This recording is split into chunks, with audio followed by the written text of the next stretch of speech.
దీన్ని అంటే రోడ్డు మీద వెహికల్ ఎంత స్పీడ్తో వస్తుంది ఏందని చెక్ చేసి వాళ్ళు ఆపితే స్పీడ్లో అయిపోతే కింద పెడతారు. ఆపకుండా మనము దూరం దాదాపు 100 మీటర్ దూరం నుంచి అతని స్పీడ్ మనం క్యాలిక్యులేట్ చేసుకొని రీడింగ్ ఇస్తుంది. ఆ రీడింగ్ మనం 100 దాటితే నేషనల్ హైవే మీద ఎక్కడ 4 లైన్స్ ఉందో 4 లైన్స్ మన 100 స్పీడ్ ఎలిజిబిలిటీ ఉంది. అది దాటితే ఫైన్ పడుతుంది. నెక్స్ట్ వేళ ఒక 2-3 ఫైన్లు పడితే ఏమవుతుంది, 4th ఫైన్లో బండి ఆపేస్తారు, పక్క పెట్టేస్తారు.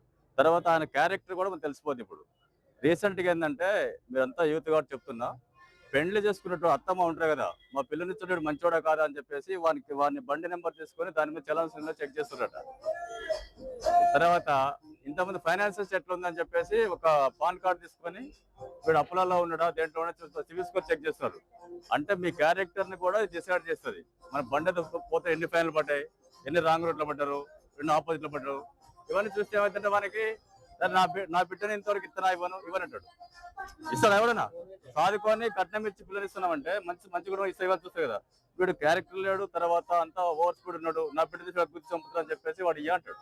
కాబట్టి ముందు మీరు చూసుకోండి, మనది ప్రతిదీ కూడా స్కాన్ అవుతా ఉన్నది. మన వరంగల్ జిల్లాలో ఏంటంటే ఈ స్పీడ్ ఇది ఒక్కటే కాకుండా మనము 150 కెమెరాలు స్పీడ్ కెమెరాలు పెట్టినాం. స్పీడ్ డిటెక్టివ్ కెమెరాలు, తర్వాత ఆటోమేటిక్ నెంబర్ ప్లేట్ కెమెరాలు పెట్టినాం. అవి ఏం చేసి మనం బయటకు వెళ్ళిన తర్వాత మన బండి నెంబర్ పొడుగుతూ పడుతూనే ఉంటుంది. మన ఇంటికాడ నుంచి ఎక్కడ ఆగినామో, వైన్ షాప్ ముందు ఆగినామా, లేకపోతే హోటల్ ముందు ఆగినామా, లేకపోతే ఫ్రెండ్ రూమ్ కూడా ఆగినామా చెప్తుంది అది. కాబట్టి పర్లేదు, అవన్నీ కూడా మీరు చూసుకోవాలా, చూసి చేయాల్సి వస్తుంది.